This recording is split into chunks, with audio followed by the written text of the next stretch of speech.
자, 한일 정상회담이 12년 만에 서울에서 열립니다. 양국 정상의 셔틀 외교도 복원됐는데요. 하지만 한일 회담에 대한 기대와 성과를 놓고 여야의 공방은 계속되고 있습니다. 네, 정치권 소식 두 분과 함께 짚어봅니다. 네. 이상곤 전 청와대 행정관, 윤재관 전 청와대 국정홍보 비서관 두 분 모셨습니다. 어서 오십시오. 어서 오십시오. 안녕하세요. 안녕하세요. 예.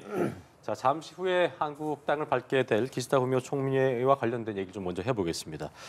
자, 잠시 후에 방한할 예정인데요. 저희가 또 라이브 연결도 해드릴 텐데, 자, 이번 방안은 보니까 12년 만에 한일 양국 셔틀 외교의 복원 등 여러 의미가 좀 담겨 있는데, 먼저 두 분이 보시는 이번 기시다 후미오 총리의 방안이 갖는 의미부터 좀 먼저 들어보겠습니다. 들어볼까요?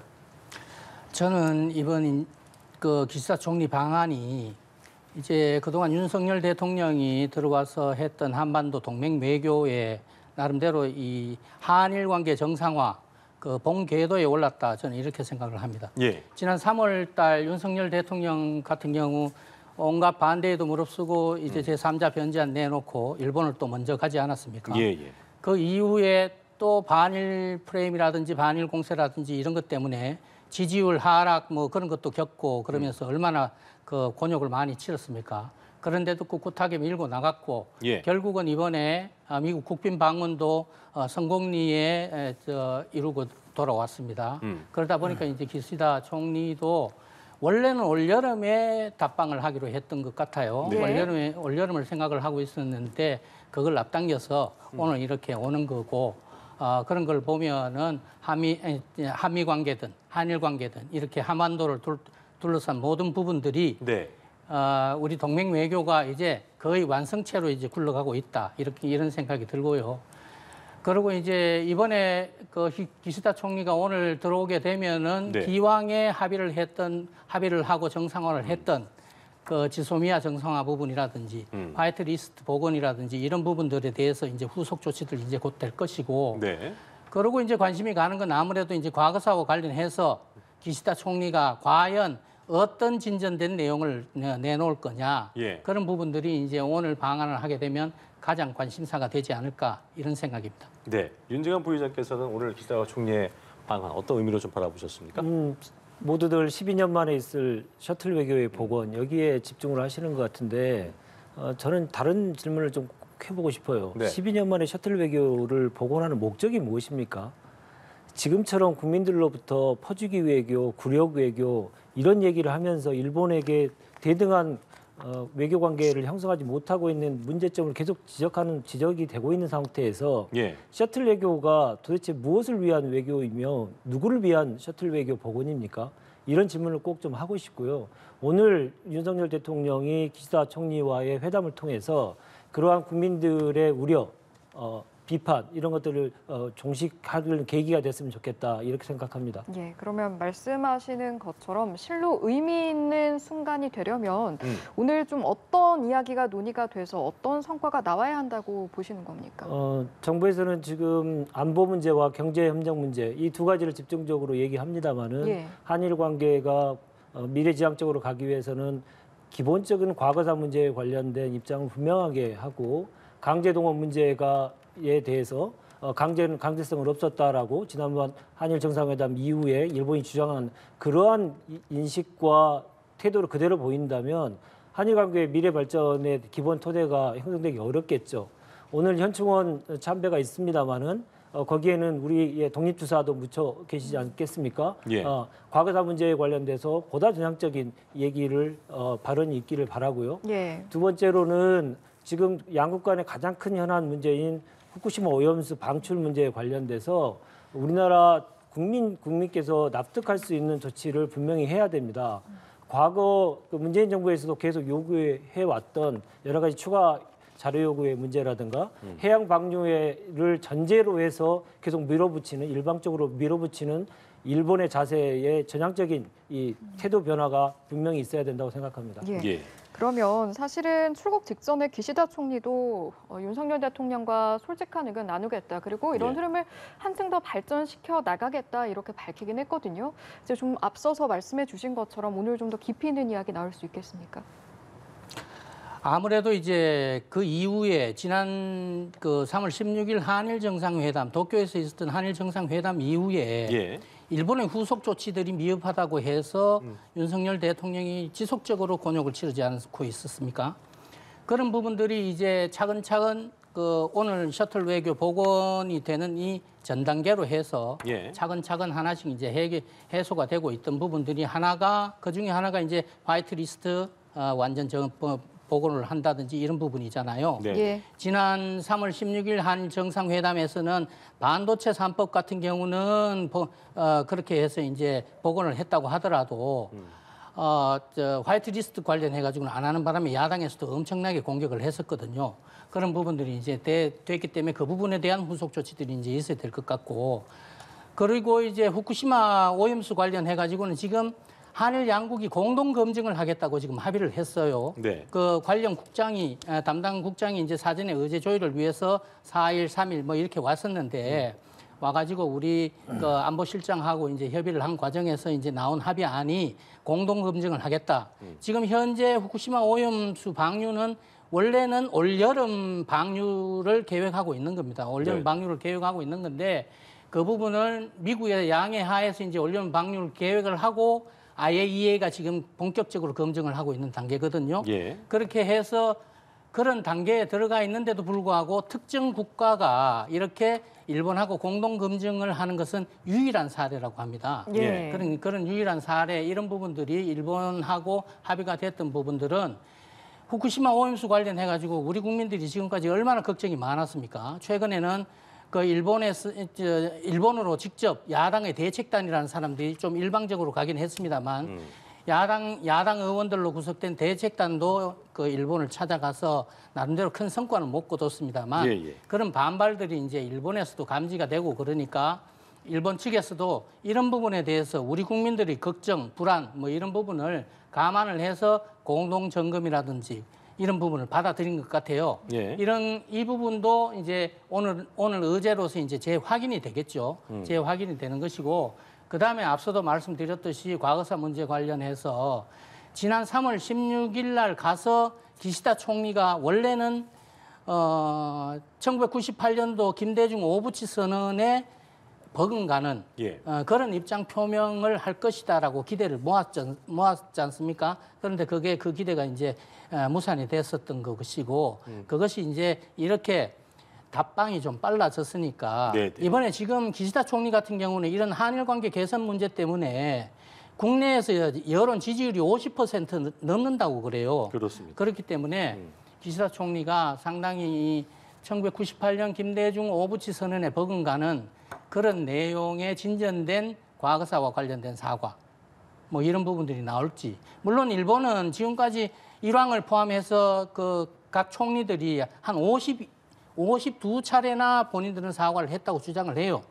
그렇지만은 이런 또 우리 국민적인 그 여건들도 있고 이러니까 그런 예. 부분에 맞춰서 이런 또 이제 친교의 관계 윤석열 대통령과 기시다 총리가 좀 케미를 좀 맞춰가는 그런 과정이지 않습니까? 네네.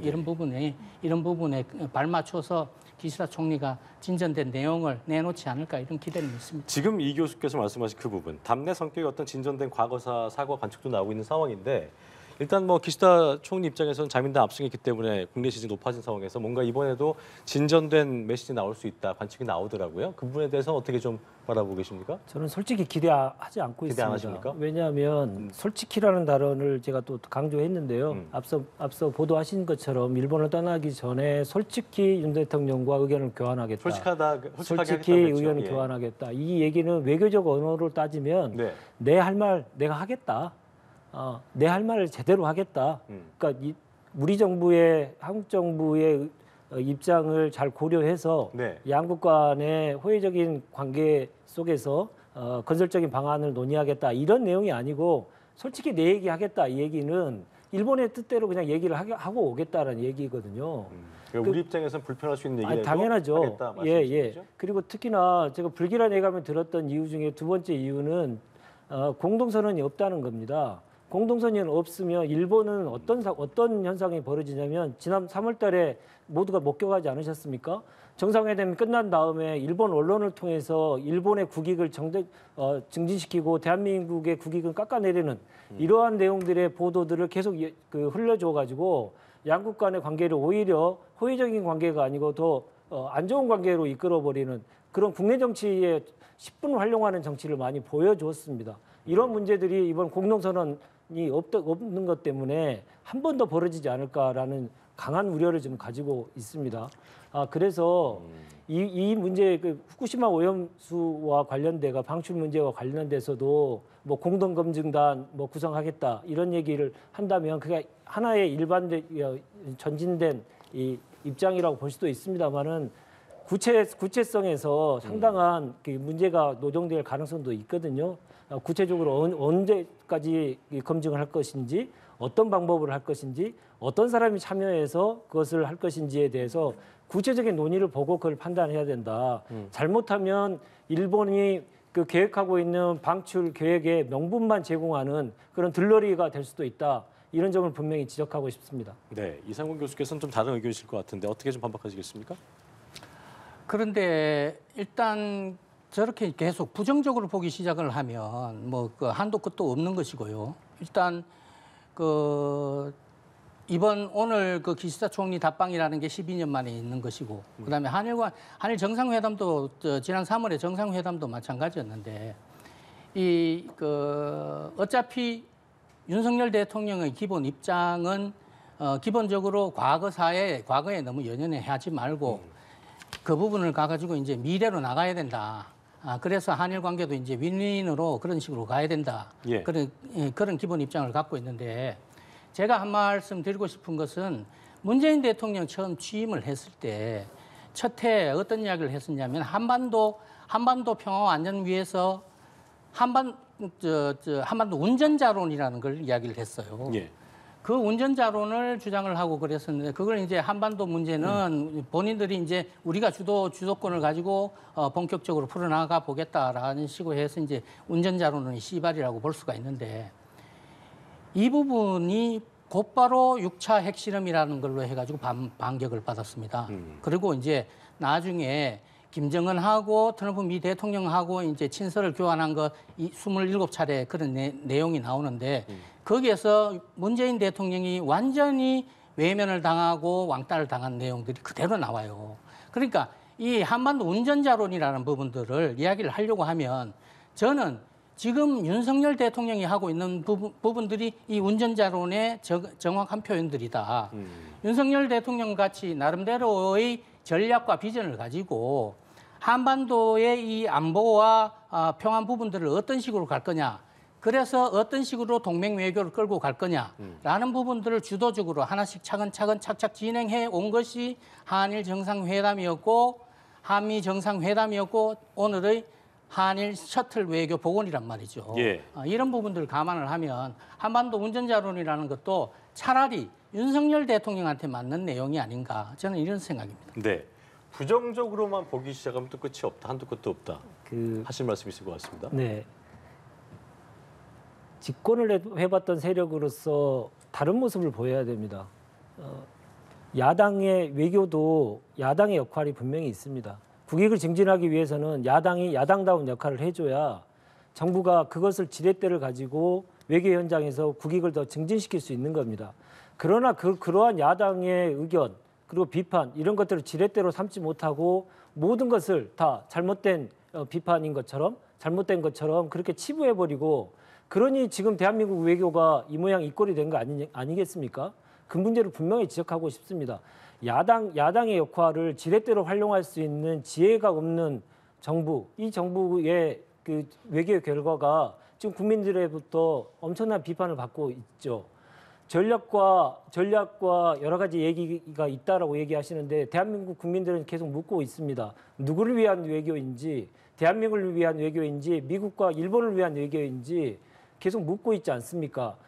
그러한 문제에 대해서 화답할 생각은 하지 않으시고 야당의 문제의 제기, 국민의 비판에 대해서 무조건적인 색깔론적인 이 비판을 하시는 것에 대해서는 매우 유감스럽다 이런 말씀을 꼭 좀 드리고 싶습니다. 예. 그리고 문재인 정부 얘기를 계속적으로 어떤 계기 때마다 계속 하시는데 이제 1년이 돼갑니다.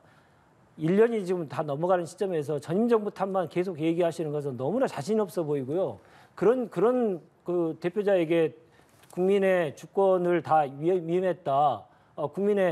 국민들이 그분들에게 일을 해달라고 맡겼다는 것 그 자체가 매우 지금 의아스럽고 그럼 좀 자신 있게 좀 하시면 안 되겠습니까? 이 문제에 대해서 제가 구체적으로 반박을 하고 싶습니다만은 자제하겠습니다. 너무 자신 없는 모습을 보이는 것 그 자체가 대한민국의 국격을 떨어뜨리고 있는 것이라는 거 분명히 좀 인지하셨으면 좋겠습니다. 예. 지금 두 분 사이에서도 온도차가 있는 것처럼 당장 이제 한미 정상회담, 한일 정상회담 그리고 오늘 예정된 회담까지 여러 이제 외교 현안에 있어서 여야 평가도 좀 엇갈리고 있습니다. 이제 민주당이 비판의 목소리를 내면 국민의힘은 또 맹목적인 반대하지 말아라 이런 모습 보이고 있는데 이런 일련의 상황들 좀 어떻게 바라보고 계신지요? 이 야당의 비판이 지금 너무 과도하다고 저는 생각이 드는 게 물론 이제 지금 우리가 처한 이런 진영 정치, 과도한 진영 정치의 한계 뭐 이런 것 때문에 저는 이런 일이 벌어지고 있다고 생각을 하는데 지금 제가 앞서도 말씀드렸듯이 나름대로 이 윤석열 대통령 같은 경우는 문재인 대통령은 문재인 대통령대로의 나름대로 철학과 신념을 가지고 한반도 문제를 풀어나가려고 했었는데 그 부분들이 북한과 중국에 의해서도 받아들여지지 않고 그다음에 미국에 의해서도 받아들여지지 않고 아까 제가 말씀드렸던 한반도 운전자론이든 아니면 종전선언을 추진했던 부분이든 이런 부분들이 다 받아들여지지 않아서 결국은 문재인 대통령은 이렇게 마지막까지도 연연을 하다가 이제 일단 임기를 마치고 이제 물러났던 사람이고 그 이후에 윤석열 대통령은 윤석열 대통령대로의 전략을 가지고 지금 한반도 평화, 한반도 안전, 북핵 위기 이 부분들을 뚫고 나가려고 하는 동맹 외교를 풀어나가고 있단 말이죠. 이렇게 윤석열 대통령은 대선을 통해서 뽑힌 대통령이 본인의 의지와 철학을 가지고 풀어나가고 있는 이 와중에 야당이라는 사람들은 외국 순방을 나가기도 전부터 저주를 퍼붓고 험담을 하고 비난을 합니다. 그리고 또 돌아오면은 돌아와도 또 빈손이다, 빈수레다, 뭐 굴욕외교다, 심지어는 듣도 보도 못한 호갱이라는 소리까지, 그럼 물론 그게 이제 호구라는 소리겠죠. 그런 이야기까지 하면서 비판을 하고 이러는 거는 야당이 좀 전에 우리 윤 교수께서 그런 말씀을 하셨습니다만 대안 있는 비판들을 해줘야 여당이든 아니면 대통령이든 힘을 내가지고 순방 외교도 하고 나름대로 동맹 외교도 이끌어가지 않겠습니까? 야당이 뒤에서 자꾸 저렇게 발목을 잡고 뒷다리를 잡는 식으로 해버리면 대통령도 나가가지고 본격적으로 할 때 큰 힘을 받겠습니까? 그런 부분들을 생각을 하고 이 순방 외교나 동맹 외교라고 생각하는 거는 진영의 대표로 대통령이 나가서 외교를 하는 게 아니지 않습니까? 국익을 가지고 국가의 대표로 국가의 수반으로 해서 나가는 거면 야당도 비판을 할 때는 비판을 하되 따끔하게 비판을 하고 그리고 또 나름대로 성과를 갖고 왔을 때는 성과에 대해서 평가도 하고 이렇게 해야 되는데 일관된 게 있습니다. 일관되게 윤석열 대통령을 비판하는데 발목 잡는 데만 혈안이 돼 있다. 이런 부분을 지적하고 싶다는 거죠. 알겠습니다. 예. 자, 오는 10일이요. 윤석열 대통령의 취임 1주년인데 외교 관련된 내용을 포함해서 뭐 국정 운영 전반에 이르기까지 이제 조금 전에 여야 평가가 다르다라는 이야기했습니다만 여러 가지 부분에서 지금 좀 온도차가 있습니다. 어떤 말씀하시겠습니까? 그 순방 전부터 야당의 그 집중적인 비판이 많이 있었다 이런 지적을 하시는데요. 그 자업자득 아닙니까? 그걸 불러일으킨 사람이 누굽니까?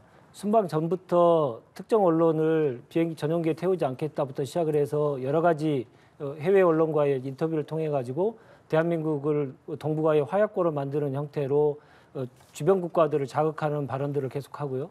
그리고 일본을 방문하기 전에는 제3자 변제라고 하는 듣도 보도 못하는 해법이라고 해서 내놓아 가지고 국내에 많은 비판에 직면하고 그다음에 한 정상회담에 가지 않으셨습니까? 이렇게 가기 전부터 국내의 국력을 결집하기 위한 노력은 하지 않고 국내에서 분명히 비판할 수밖에 없는 그리고 모든 문제에 대해서 국민들의 큰 기대에 부응하지 못하는 역작용을 할 수밖에 없는 반대 방향의 내용들을 가지고 정상회담에 시작을 하니 국민들은 비판할 수밖에 없고 야당은 그거에 대해서 문제제기하지 않을 수밖에 없지 않겠습니까? 그런 자업자들을 가지고 그걸 가지고 남 탓을 계속 하는데 아까도 말씀드렸잖아요. 좀 자신감을 좀 가지시란 말입니다. 집권을 했으면 자신감 있게 하지 왜 계속 남탓만 하십니까? 그게 제일 답답한 문제가 아닌가 싶고요. 아까 말씀하셨던 평화와 대결 뭐 이런 문제를 얘기하셨고 동맹외교 얘기하셨는데요. 대한민국은 그동안 쭉 균형외교를 추구해 왔습니다. 그 이유는 여러 가지 경제 문제도 그렇고 안보 문제도 그렇고 어느 한 곳에 치중해서 밀착의 외교를 하게 되면 국익을 훼손하기 때문에 그러한 외교 노선을 계속 견제해 왔습니다. 근데 지금은 대전환을 이루어버렸지 않습니까? 제가 좋은 말로 대전환이라고 표현해 드렸습니다. 잘못된 길로 가고 있습니다. 균형 외교가 파탄나고 일방 외교로 계속 가고 있는 건데 이거에 대해서 우려하는 국민들의 목소리를 왜 듣지 않으십니까? 그거에 대해서 무조건 비판한다고 저렇게 계속 강변을 하시기 때문에 국민들은 국익을 위해서라도 더 얘기하실 수밖에 없는 문제고 야당의 역할을 분명히 더 할 수밖에 없다 이렇게 말씀드립니다. 예, 첨언하실 부분이 있을까요, 이 교수님? 아니요, 제가 그러니까 좀 전에 제가 말씀드린 부분들을 그 남 탓을 한다라든지 뭐 이런 부분들을 정부라든지 아니면 대통령의 입장이라든지 이런 부분이 아니라 저는 정치 평론가의 입장에서 저는 또 나름대로 야당에 대해서 좀 비판적인 그런 입장에서 제가 말씀을 드렸다 이런 내용이지 제가 말씀드린 내용을 가지고 우리 정부가 어떻다든지 아니면 대통령이 어떻다든지 그렇게는 말씀하실 필요가 없다. 저는 이 말씀 드리고 이 싶습니다. 교수님 개인의 의견이었다는 점을 제가 네. 밝혀드리겠고요. 죄송합니다. 어쨌든 딱 한 가지만 네네. 말씀드리면 예.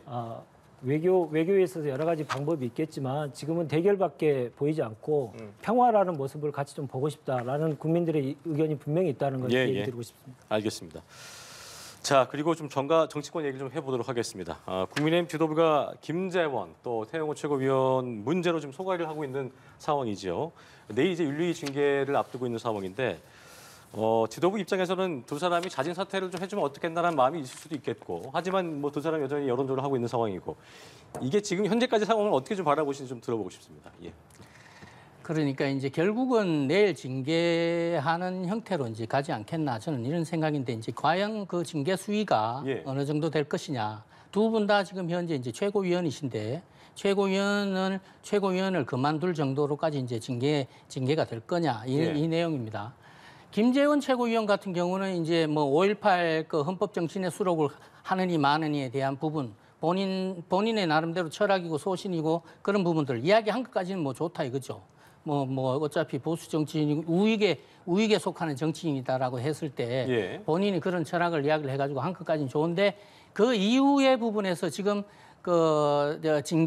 징계를 좀 철회해달라고 하는 서명을 한 2만 명 정도를 당에다 냈다고 그래요. 예. 냈는데 그중 절반 가까이가 비당원이라고 합니다. 그런 부분들이 이제 당에서도 흘러나오고 이러는 걸 보면 김재원 최고위원은 본인이 이제 징계를 면해 나가는 그런 과정에서 그 소명을 하고 뭐 이런 과정에서 이제 좀 꼼수가 이렇게 드러나다 보니까 이제 저는 징계는 불가피하지 않겠나 제 개인적인 생각은 그렇습니다. 네. 예. 그렇고 태영호 의원 같은 경우는 태영호 의원의 발언에 대한 문제들은 네. 또 본인 스스로도 이제 윤리위에다가 징계를 청했지만 그런 부분들은 역사관하고도 또 관련된 부분이니까 그건 제 개인적으로는 좀 논란이 있다. 그래서 그런 부분을 가지고 징계를 한다든지 이런 것은 좀 문제가 있다. 그렇지만 개인적으로 이제 녹취록 부분이 나와가지고 언론에서 나왔다든지 예. 그 이후에 뭐 그 후원금 쪼개기 후원금이라든지 이런 부분들이 나와가지고 그것도 이제 병합해서 심사를 한다고 해요. 예. 그런데 이제 녹취록이죠. 예? 예, 녹취 관련해서 녹취 관련된 부분, 예를 들어서 뭐 그 대통령실이 공천 관련해서 개입을 했다든지 이런 의혹까지도 이제 그 MBC에서 이제 주장을 하고 그랬었는데 그렇지만 그런 부분들은 제가 볼 때는 의원실 내부의 문제가 좀 있는 것 같아요. 북한 탈북 출신의 또 북한의 문화에 또 익숙해 있던 태영호 의원과 그다음 의원실 보좌진들의 간의 문제들이 좀 있어가지고 예. 불거지는 내용들이 있어서 태영호 의원이 지금 이제 수사당국에다가 수사도 의뢰를 해놓고 있는 이런 상황입니다. 예. 네. 이런 상황이라서 태영호 의원 관련된 징계 부분은 제 개인적인 생각입니다. 네, 네. 이 부분은 탈북민 출신으로 지금 현재 좀 고위직이 탈북을 해서 지금 현재 한국의 국회의원까지 올라와 있는데 북한에 대한 메시지라 북한과 이 탈북민에 대한 메시지들이 과연 어떤 식으로 전달될 거냐 이런 부분들이 당에서 잘 감안해서 징계 수위를 결정을 해야 되는 것 아닌가 그런 부분들이 윤리위에서 좀 감안이 돼야 된다. 저는 또 이제 그런 부분 가지고 고민을 할 거라고 봅니다. 내일 저도 내일 이제 두 최고위원의 징계가 어떤 식으로 나올지 관심 있게 지켜보고 있는 중입니다. 내일 딱 결론이 날까요? 징계 수에 대해서? 더 이상 끌면은 좀 또 당으로서도 뭐 별로 좀 유익하지 못한 것 아니겠습니까? 예. 상대당 입장에서 일단 지금 이 교수님 말씀으로는 네. 징계 수위에 대한 부분이 가장 중요해 보인다 하셨는데 네. 어떻게 좀 현상을 바라보셨고 그 수위에 대한 부분은 어떻게 좀 보시는지 들어보겠습니다. 네, 너무 야박하게 얘기하고 싶지 않습니다만은 제가 계속 얘기 드렸던 거 이번 징계 수위의 기준은 이준석 전 대표에게 가해졌던 당원권 정지 1년 이것에 미치느냐 아니면 그 이상이냐 이게 징계 수위의 기준이 될 것이다라고 말씀을 계속 드렸습니다. 근데 징계의 형평성 문제도 그렇지만 지금 상황에서 내년 총선에 출마를 할 수 있느냐 못하느냐 이 문제가 제일 큰 문제 아니겠습니까? 태영호 의원의 그런 발언들도 대부분 내년 공천권과 관련된 문제이기 때문에 더욱더 그렇습니다. 근데 국민의힘에서도 많이 걱정은 하실 것 같아요. 제가 보기에도 만약에 1년 이상을 하게 되면 아마 공천이 사실상 불가능하게 되는 건데 예. 그러면 태영호 의원이 그동안 부인해왔던 내용 특히 정무수석의 발언 이런 발언들이 실제로 없었다라고 했는데 이제 코너에 몰린 이상 아니 그거 사실 맞았다 그런 얘기가 있었다 이렇게 돌변을 할 수도 있는 거거든요. 징계 수위에 따라서 앞으로의 벌어질 전개 상황이 많이 달라지지 않을까 그렇게 예상하고 있습니다. 알겠습니다.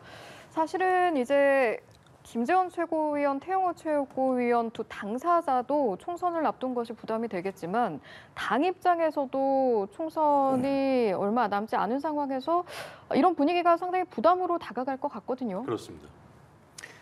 그렇죠. 아무래도 이제 좀 국민의힘 쪽은 보면 민주당은 비교적 이런 일이 있으면 방탄을 해버리거나 그다음에 또 이렇게 검찰 핑계를 대 검찰 조작 수사다 뭐 이런 식으로 해가지고 방탄을 해주기도 하지 않습니까? 제가 볼 때는 지금까지 국민의힘 정치를 보면 비교적 그런 부분들이 아주 약하고 동지의식이라든지 이런 부분들이 좀 약해요. 당에 조금 해가 된다라고 생각하면 곧바로 징계가 들어간다든지 하는 부분들이 기존에 이게 우리 이제 뭐 이런 역사가 정치적인 계보를 잇는 이 역사에서 이제 그런 성격들이 이제 기인하는 것 아닌가 이런 생각이 드는데 저는 기본적으로는 처음에 뭐 이런 부분이 일어나면 본인 스스로 뭐 어떤 식으로든지 피해 가려고 해명을 하고 또 꼼수를 쓰고 이러는 게 아니라 스스로 김재원 최고위원이든 뭐 김재원 최고위원 같은 경우는 스스로 자진 사퇴를 해버린다든지 이런 소신과 철학이 있는 그런 모습들을 좀 보여주면은 그게 필요하다 보시는 거예요? 그런 게 필요한데 그런 부분들보다는 결국은 이렇게 징계까지 가야 되고 또 징계를 가게 되면 또 당에서는 또 어쩔 수 없이 어떤 형태든지 간에 징계의 결정을 내려야 되는 이런 상황으로 몰려버리고 이러다 보니까 이제 결국은 양자가 다 선순환이 아니고 악순환이 돼서 이렇게 돼버리니까 이게 좀 문제가. 그러니까 정치 평론을 하시자면 아까 이제 그 얘기하셨는데 민주당과 좀 다르게 이제 개인적인 의견이셨습니다만 품어주지 못하고 좀 뭔가 이렇게 손절하는 분위기다. 그런 일이 있을 때 사실 그렇다면 그 지지층, 그러니까 국민의힘 지지층 입장에서 그렇게 얘기하신 것처럼 품어주지 못하고 손절을 하는 분위기다. 이런 것들이 어떤 그 여론에 미칠 영향은 어떻게 좀 바라보고 계세요? 그런 부분요. 그 아무래도 이제 이게 이제 보통 정치를 하다 보면 자신의 지지층이 있고 고정 지지층이 있고 소위 말해서 우리가 이야기할 때 집토끼, 산토끼라고 이야기하지 않습니까? 집토끼, 산토끼를 놔두고 이제 또 중도층을 또 산토끼로 또 포함시키고 집토끼 부분에 대해서 좀 등한시하는.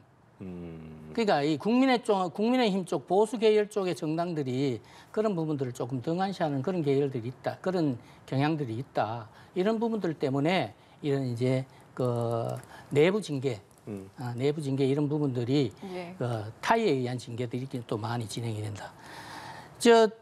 어쨌든 이번에 윤관석 의원이다 이승만 의원이다 탈당을 하긴 했지 않습니까?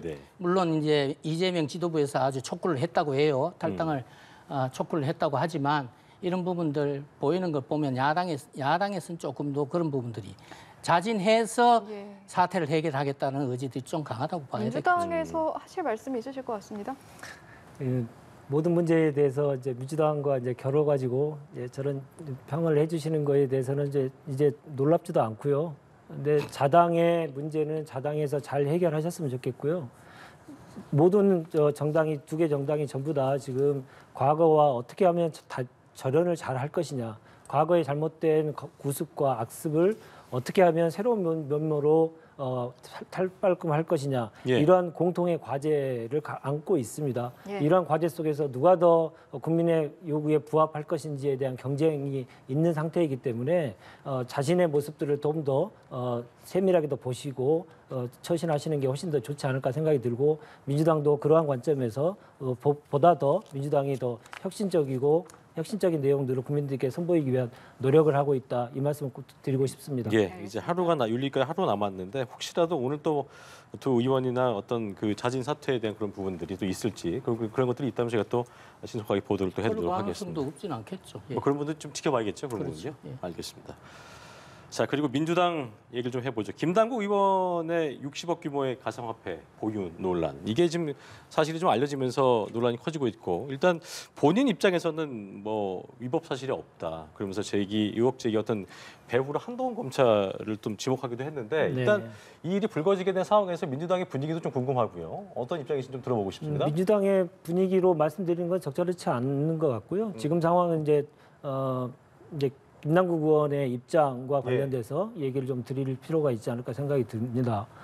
이 사건, 이 내용이 언론 보도를 통해서 처음 알려졌는데, 이러한 내용들이 언론의 취재 과정 속에서 알 수 있는 내용이기보다는 검찰의 피의사실 공표 비슷한 이렇게 검찰의 그 정보 올려주기의 방식이 아니었나라고 하는 의심을 충분히 가질 수 있습니다. 왜냐하면 개인정보 중에 가장 보안성이 강한 게 이제 금융정보인데, 금융정보와 그리고 여러 가지 다른 정보들이 함께 지금 보도가 되었기 때문에 이걸 알 수 있는 사람은 당연히 위치에 있는 사람은 뻔하고 검찰일 가능성이 높고 금융당국일 가능성이 높기 때문에, 그런 상황에서 왜 이것들이 언론을 통해서 알려졌는지에 대한 문제 제기는 당연히 할 수밖에 없는 것이고요.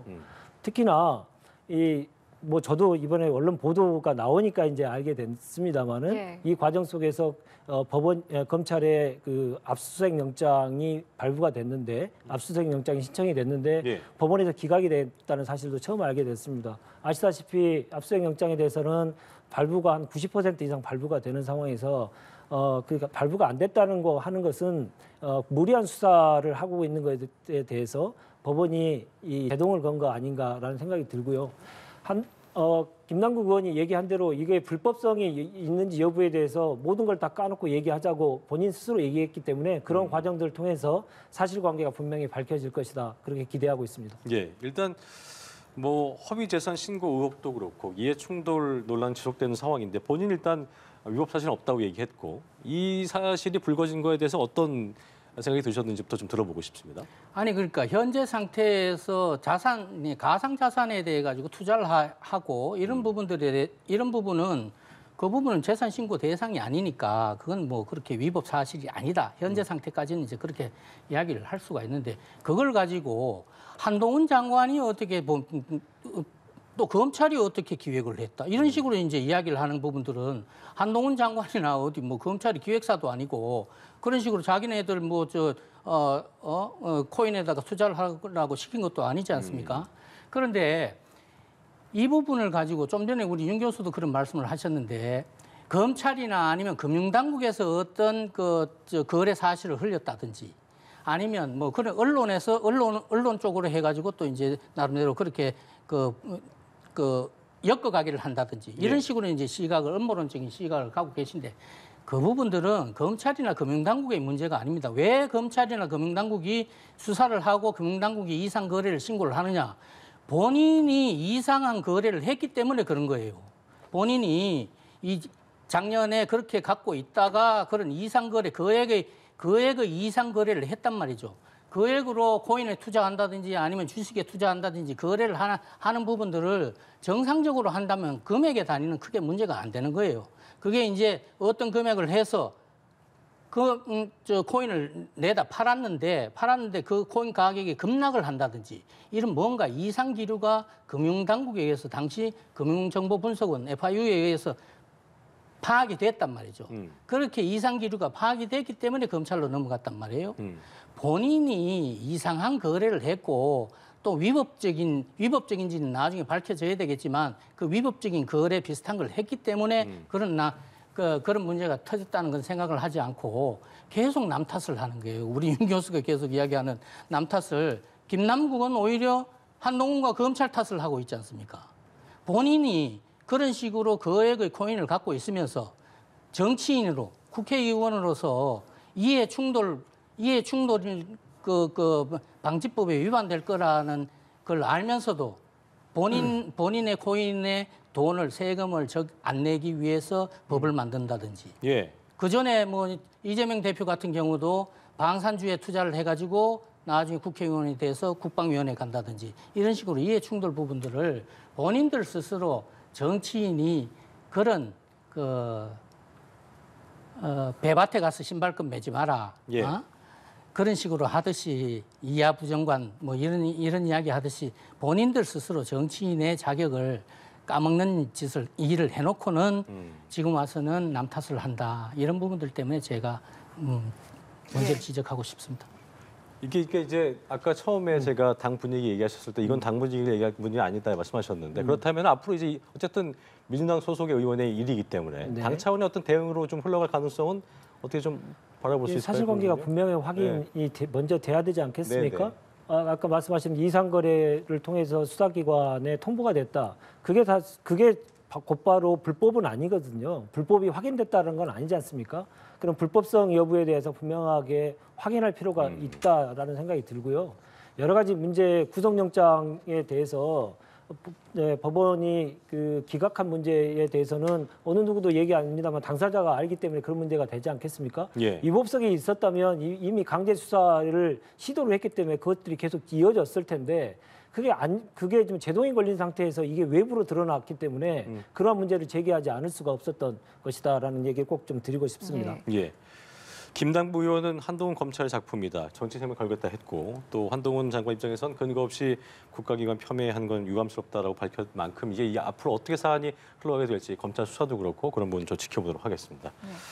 사실은 그런데 이번 사안보다 계속해서 이제 민주당에서 논란이 됐던 네. 이야기는 돈봉투 의혹인데 그렇습니다. 네. 이게 이제 민주당에서 불법 정치자금 관련해서 근절 쇄신안을 좀 만들겠다 하고 네. 움직임에 나서고 있는 것으로 보이거든요. 네. 어떤 이야기들이 나오고 있습니까? 구체적인 내용들이 지금 논의가 되고 있기 때문에 말씀드리기가 좀 그럴 수 있습니다만은 지금 예. 그 돈봉투 사건이 벌어지게 된 가장 기본적인 이유 중에 하나가 이제 대의원 제도에 관련돼서 어떻게 수술을 할 것이냐 이런 문제들은 논의가 되고 있고요. 특히나 이제 정당의 구조가 옛날에는 이제 소수의 상대적으로 소수의 분들이 그 지도부를 뽑는 구조였다면 지금은 권리당원 숫자가 뭐 어마어마하게 늘어서 200만에 가까운 숫자가 있기 때문에 예. 과거 방식처럼 이렇게 돈을 쓰는 방식의 전당대회가 의미가 없게 돼가고 있거든요. 그러한 시대적 흐름에 맞춰서 돈 안 드는 전당대회를 어떻게 만들어낼 것이냐 이런 문제에 집중해서 지금 쇄신안이 논의가 되고 있다 이렇게 말씀드리겠습니다. 예. 예. 여론조사도 한다고 하고 또 난상토론도 해보겠다 이런 이야기 나오는 것 같은데 좀 방향을 어떻게 잡아가야 한다고 보시는지요? 그게 민주당 같은 경우는 이번에도 어떤 사람은 방탄을 해주지 않습니까?